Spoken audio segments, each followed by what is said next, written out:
Hello, welcome to Useless Information 17, the 19th part in a series over 2 hours long. If you want to watch them all, here's a playlist for them all, it's right here. Just avoid the first one, it's pretty bad. Either way, let's get on with the show. The fledgling wings are the same speed as walking when moving horizontally, and even then, they can only fly for 25 ticks, or just 0.42 seconds. Speaking of really bad horizontal speed, the bat wings and mothron wings originally didn't have any horizontal speed bonus, meaning they flew at 15 miles an hour, the same as the fledgling wings. This made them super slow in 1.3. The chance of a coin portal spawning from a pot varies with the biome where it is found. It is rarest in forest and lizard pots in pre-hard mode with a 1 in 500 chance. Inversely, they are most common in pyramid pots, where they are 4 times more common at a chance of 1 in 125. Similarly, there's a complicated and obscure way the game determines other pot drops like hearts, glow sticks, ammunition, healing potions, and money. Did you know that pyramid pots drop 10 times the money of a forest pot? Because I didn't. Maybe one day I'll make a video on this.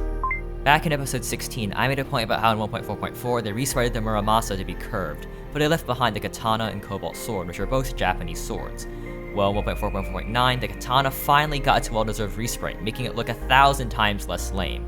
The cobalt sword, though, didn't get a resprite, instead just being elongated. I guess we didn't need a second curved blue sword in the game lest we create some confusion among the player base. The sparkles emitted by the True Knight's edge on enemy hit only have 6 points, but the True Excaliburs have 8. Still better than the Terra Blade and Excalibur though, which only have 4 points.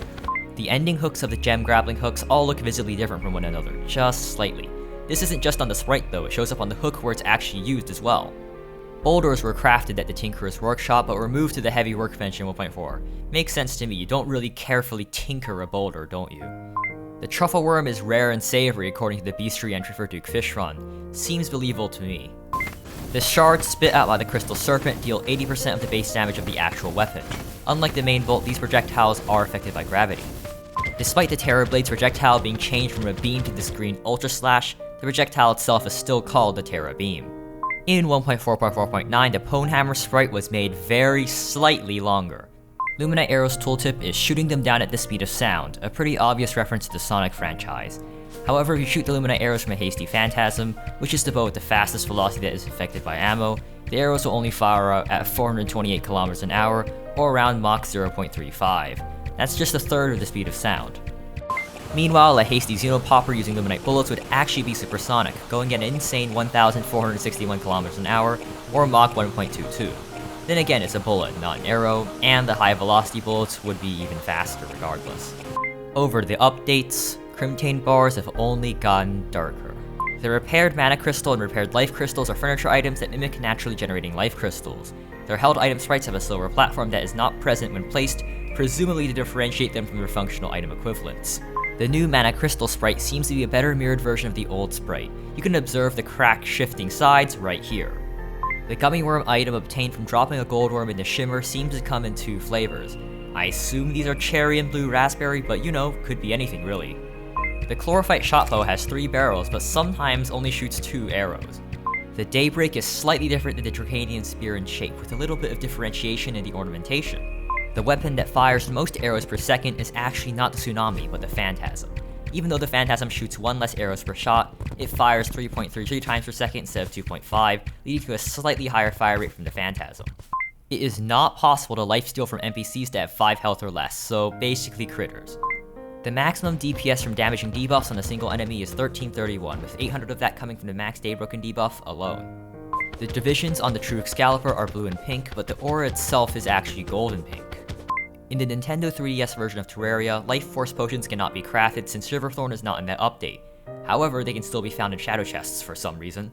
Despite the fruiting body of the life fruit clearly being the golden heart, the green shell is still visible in the picked final product. The tax collector has a quote wishing for it to be raining gold coins. I can't imagine that'd be pretty considering that those things weigh like a ton each. The slowest projectile in Terraria is a magnet sphere going through honey. There is a 0.0073% chance for a silt or slush block to yield an average of 1.2758 platinum coins on average.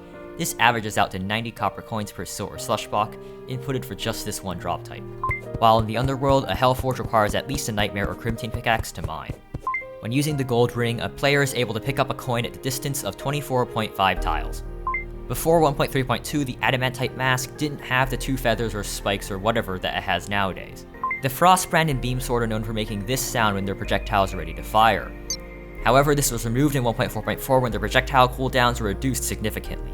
The Enchanted Sword and Star Fury still make this sound though. The Knight's Edge originally didn't have holes, instead looking like a semi-tattered blade of grass. The Spectre Pickaxe used to be significantly slower than the Pickaxe Axe, making only 6 swings per second versus 8.57 for the more easily obtainable Pickaxe Axe. Sure, had +3 range, but was it worth it? In 1.4.4 though, they buffed it, so the Spectre Pickaxe is only 0.5 swings per second slower than the Pickaxe Axe.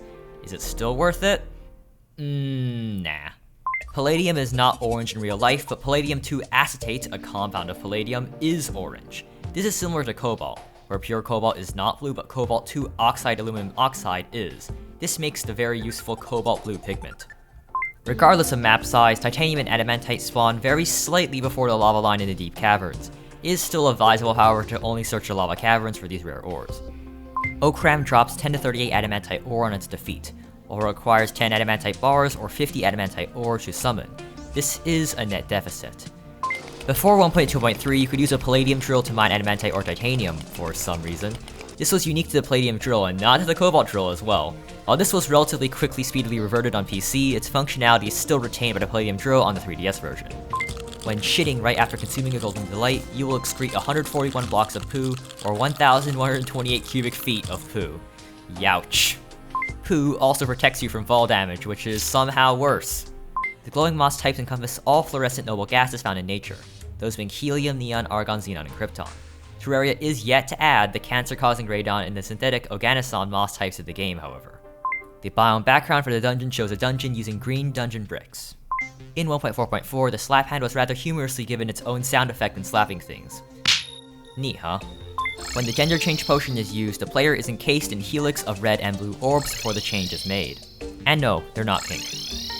From the moon phases, we can determine that Terraria takes place in the northern hemisphere, as the moon grows or waxes from the right side. This is how it works in the northern hemisphere in real life. In the southern hemisphere, it is inverted. The Rocket 1 is referred to as Ichishiki Roketodan in Japanese, which means Type 1 rocket. In Chinese, they call it Chuji Huojian. They use the character Chu, the character meaning first, basic, or beginning instead of 1, so literally translates to first tier rocket or basic tier rocket. Every other language simply uses the familiar Roman numeral system instead of specifying it as type or tier. At release, the only rarities in Terraria were white, blue, green, orange, and light red, with light red being unobtainable. And finally, rarity names are quite arbitrary. They're not actually named in-game. Today, the Terraria wiki has very concrete names for all the rarities through all languages, but previously they were all over the place. Today's light green was called green, while today's lime was called light green. Pink was called magenta, light purple was just regular purple, and light red was just regular red. Hello, if you're part of the 85% of my viewers who aren't subscribed, I ask you to subscribe. To check out the other 18 episodes, click the playlist on the left. There's a whole bunch more content there. Either way, thank you for watching, and good day, and goodbye.